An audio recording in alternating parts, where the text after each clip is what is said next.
ఇందాక ఫోన్లో పప్పుతో ఏమన్నావు? మర్యాదగా కోర్టులో లొంగిపోమన్నాను. తర్వాత ఇంకేమన్నాను? అంతే కదా. లేదు లేదు, తర్వాత తర్వాత. ఓహో, అదే నీ సరదా. ఒప్పుకోపోతే వరలక్ష్మి ఒట్టిగా రాదన్నాను. అంటే 6వ క్లాస్ పాస్ అయ్యావు, ఆ మాత్రం తెలీదా?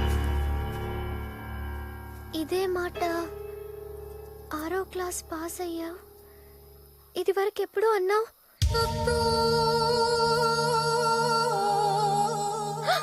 అంటే ఈసారి నిజంగా అన్నంత పని చేస్తావా? నిజంగా అంటే అబద్ధంగా ఏమైనా చేశానా? లేదు లేదు, ఏం చేయలేదు. నువ్వు మరీ అంత చెడ్డోడివి కాదు కదా. మరీ అంత మంచోడిని కూడా కాదు. అంటే అంటే 10 మంది మంచి కోసం మంచోడిని కాదనిపించుకోవటానికి కూడా వెనకాను. కొంచెం కన్ఫ్యూషన్గా ఉంది, అర్థమయ్యేలా చెప్తావా?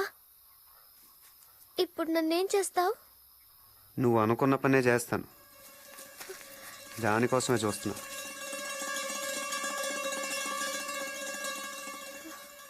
పప్పు దగ్గరికి వెళ్తావా? నిన్నే అడిగేది, పప్పు దగ్గరికి వెళ్తావా? ఓసారి అటు చూడు.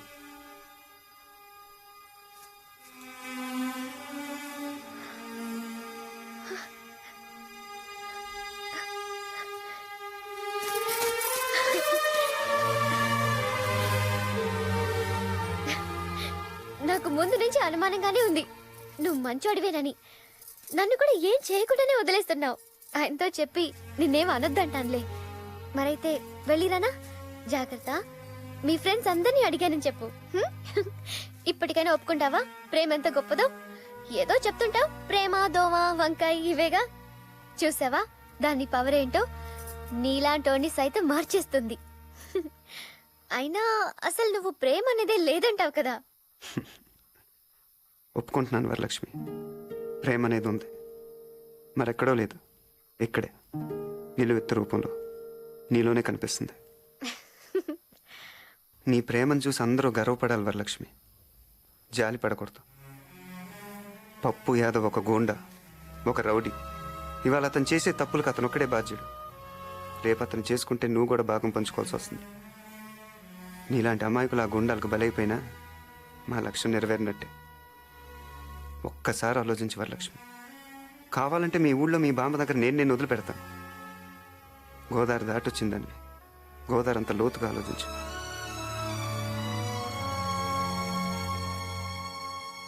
వరం వచ్చాయి, నువ్వు ఇటు వచ్చాయి వరం. ఈ రోజుతో వీడికి మూడింది.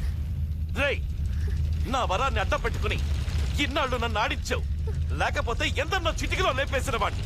నువ్వు నాకు లెక్క కాదు. వరం, నీకేం భయం లేదు, వచ్చేయ్. ఈ రోజు వీడి రక్తంతో నీ కాళ్లకు పారాణి రాస్తాను. వచ్చేయ్. రే రండ్రా, ఎక్కడ చచ్చారు? ఈ రోజు గుమ్మ ముందే పాతి పెట్టాలి. వచ్చేయ్ వరం, వచ్చేయ్.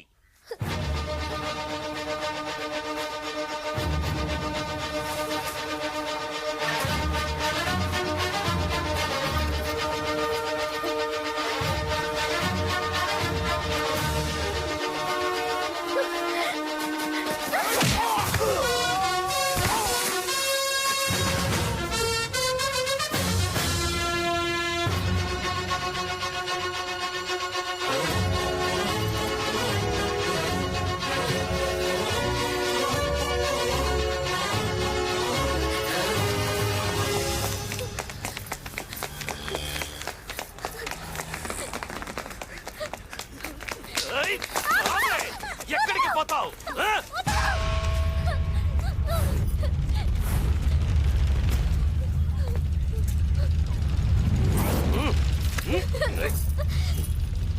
రేయ్, దీని కళ్ళ ముంద ఇడి ప్రాణాలు తీయండ్రా.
ఏయ్, వద్దు.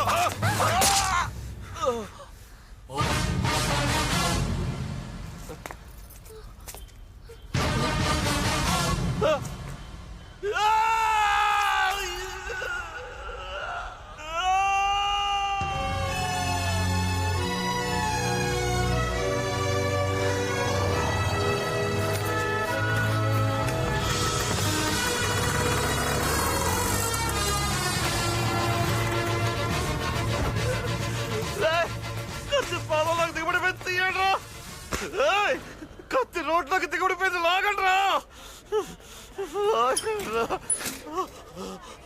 తీరా.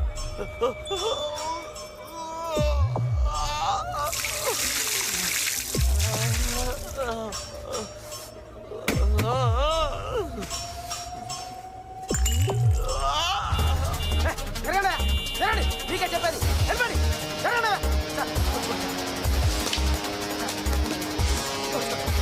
వెళ్ళండి, నీకే చెప్పేది వెళ్ళండి. స్వామి వస్తున్నాను సార్. తప్పండి. హలో ప్రతిభ, ప్రతిభ, ప్రతిభ వినిపిస్తుందా నీకు? లైవ్ టెలికాస్ట్ అంతా రెడీ అయినా? ప్రేక్షకులకు విజ్ఞప్తి, వరంగల్ పట్టణంలో హోంమంత్రి పప్పు యాదవ్ గారి కారులో కత్తి గుచ్చుకున్న సంఘటన ఇక్కడ సంచలనం సృష్టిస్తోంది. ఆ దృశ్యాలను మనం ఇప్పుడు ప్రత్యక్షంగా వీక్షిద్దాం. నమస్కారం మినిస్టర్ గారు. ఏయ్, ప్రత్యక్ష ప్రసారమా? అవును సార్. ఇదేమన్నా ఫ్లైఓవర్ ఓపెనింగ్? ఎందుకు ఇదంతా లైవ్ కవరేజ్? సరేవారు సార్, మీరు ఇప్పుడు ఆ దృశ్యాలు మనం ప్రత్యక్షంగా చూడబోతున్నాం.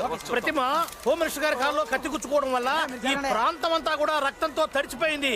ఇప్పుడు హోమ్ మినిస్టర్ ఇచ్చుకున్న కత్తిని మనం స్పష్టంగా చూద్దాం. కెమెరా కత్తి మీద పెట్టవయ్యా. ఇది మోకాలయ్య స్వామి. హోమ్ మినిస్టర్ గారు ఆర్తనాదం, హోమ్ మినిస్టర్ గారు ఆర్తనాదం చేస్తున్నారు, బాధతో విలవెల్లాడిపోతున్నారు. ఇప్పుడు ఈ సంఘటన మీద ప్రజా స్పందన ఏమిటో మనం తెలుసుకుందాం. రాష్ట్రంలో లా అండ్ ఆర్డర్ పరిస్థితి ఎలా ఉందో మంత్రి గారి కాలు చూస్తేనే తెలుస్తుంది. కలియుగంలో ధర్మం ఒంటి పాద మీద నడుస్తుందని చెప్తారు, కానీ ఇక్కడ పరిస్థితి చూస్తుంటే నిజంగా ఒంటి కాలు మీద నడుస్తున్నట్టుంది. ఆ సిద్ధార్థ అమ్మాయిని తీసుకుని పారిపోతున్నాడండి. అప్పుడు అటో 10 మంది ఇటో 10 మంది రౌడీ వ్యవహారాలు వచ్చారండి. ఇంకేముందండి, బాగా కుమ్మి పడేశాడండి. మరి ఈయన రౌడీయే కదండి. మంత్రి గారు ఫేస్ క్లోజ్. ఆ అమ్మాయిని తీసుకొని ఈయన పారిపోతున్నాడండి. అప్పుడు ఆయన ఊరుకుంటాడా, ఒక కత్తి అందుకొని కసిక్కన పాదంలో దిగేశాడండి. కాలు క్లోజ్ పెట్టు. నిజంగా కత్తిల పాదంలో దిగటం లైఫ్ లో ఫస్ట్ టైం చూస్తున్నానండి. ఇది నా అదృష్టంగా భావిస్తున్నాను. ఇతను క్లోజ్ పెట్టు. అంబులెన్స్ లో వైద్య బృందం వస్తున్నది. వారు ఇప్పుడు మంత్రి గారిని పరీక్ష చేసి మంత్రి గారి కాల్లో గుచ్చుకున్న కత్తి తీసేస్తారో కాలే తీసేస్తారో బ్రేక్ తర్వాత. తప్పకుండా డాక్టర్లు కొంచెం చోటివ్వండి. తప్పకండి. కత్తి లోతుగా దిగినట్టుంది. డాక్టర్లు ఇప్పుడు మంత్రి గారి కాళ్ళను శుద్ధి చేస్తున్నారు. డాక్టర్ గారు, పరిస్థితి ఎలా ఉంది?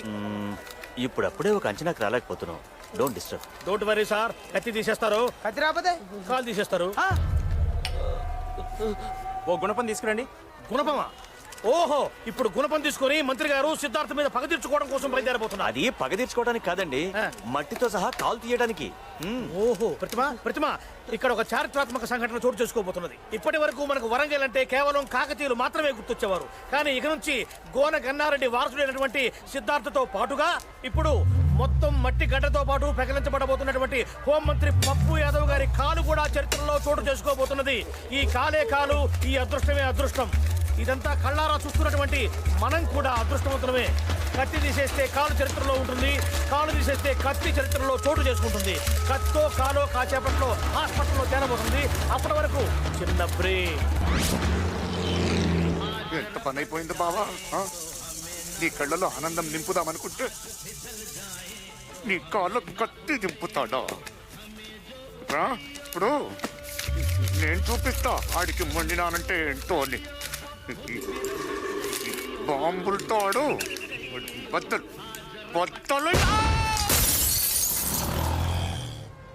మీ ఊరు వెళ్ళడానికి అన్ని ఏర్పాట్లు చేసి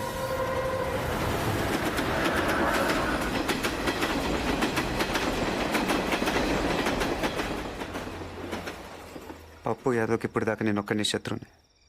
ఇప్పుడు నువ్వు కూడా. అయినా నువ్వు మీ ఊరు చేరేలోగానే వాడిని కోర్టు గుమ్మ ఎక్కిస్తాను.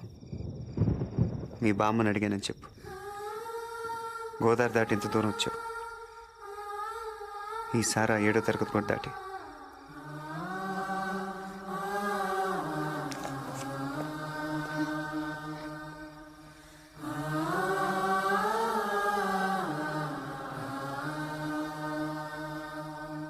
అయితే హాస్పిటల్లో మన మెడికల్ అందరినీ అలర్ట్ చేయండి. కాల్ పరిస్థితి ఏంట్రా?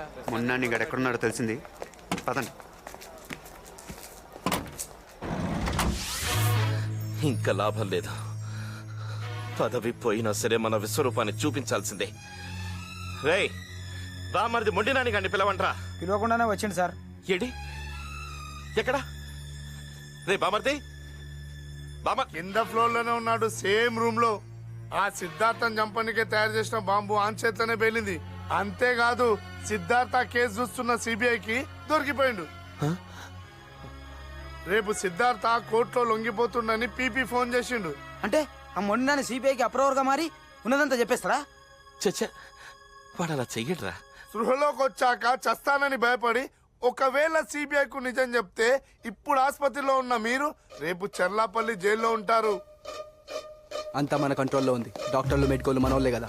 మార్చరీ ఎక్కడ? మార్చరీ ఎందుకు? వాడు ఇంకా చావలేదుగా. మార్చరీ ఎక్కడ? అటువైపు ఉంది.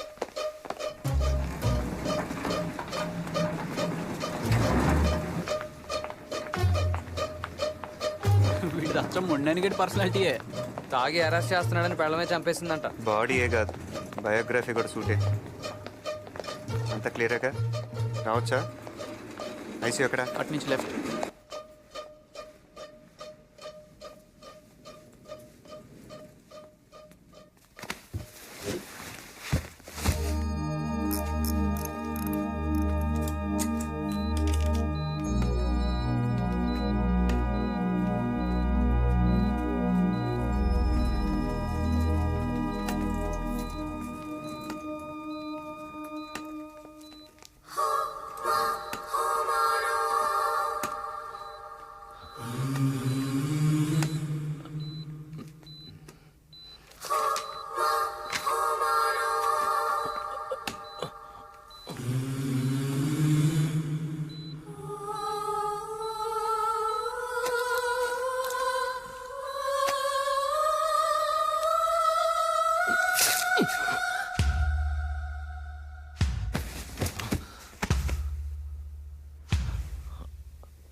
నీ బావ కళ్ళలో ఆనందం చూడాలనుకున్నావు.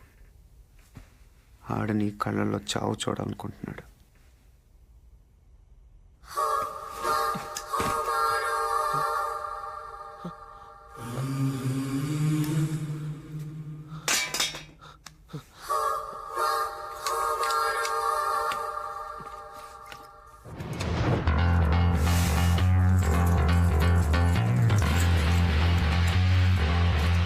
రండి, చూడండి.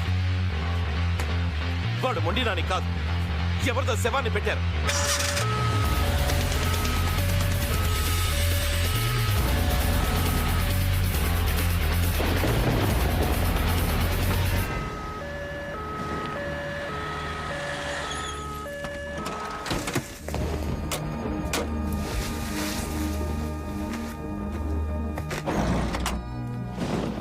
వరలక్ష్మి వెళ్ళిపోయింటుందంటావా? ట్రైన్ బయలుదేరే ముందు మన వాళ్ళు ఫోన్ చేస్తా అన్నారు. వర్షం పడుతోంది, ట్రైన్ లేటో ఏమో.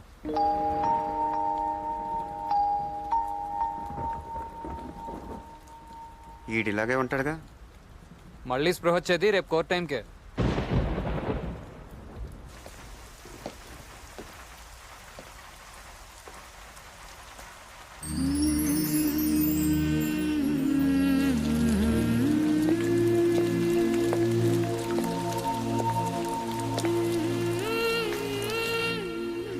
ప్రేమ లేదు, దోమ లేదు, ఒట్టి వంకాయ.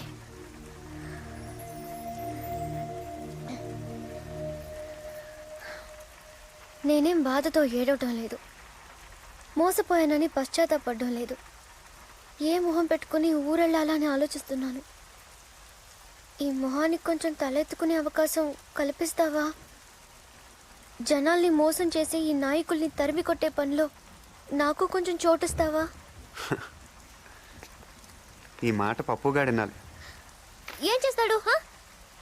అయినా వాడికి ఉందిలే నీ చేతిలో. కొత్త కనిపిస్తున్నావు.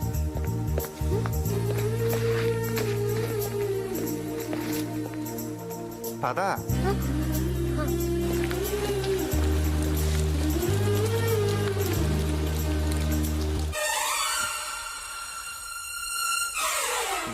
సార్, సిద్ధార్థకు కోర్టు ఇచ్చిన టైము ఇంకా 12 గంటలే మిగిలి ఉంది. ఈ లోపు ఏం చేస్తారో చేయండి. ఇన్నాళ్ళు ఆ సిద్ధార్థ గాడి మూమెంట్స్ మనకి క్లియర్ గా తెలియలేదు, అందుకే వాడు మనతో ఆడుకున్నాడు. ఇప్పుడు వాడి రూట్ క్లియర్ గా ఉంది. రేపు ఉదయం కోర్టుకు వచ్చి తీరుతాడు. హైకోర్టుకు వెళ్లి అన్ని దారులని బ్లాక్ చేసి వాడికి స్పాట్ పెట్టండి. Chadar beach, Puranapul beach, Madina hotel, city college, ఈ రోడ్లని బ్లాక్ చేయండి.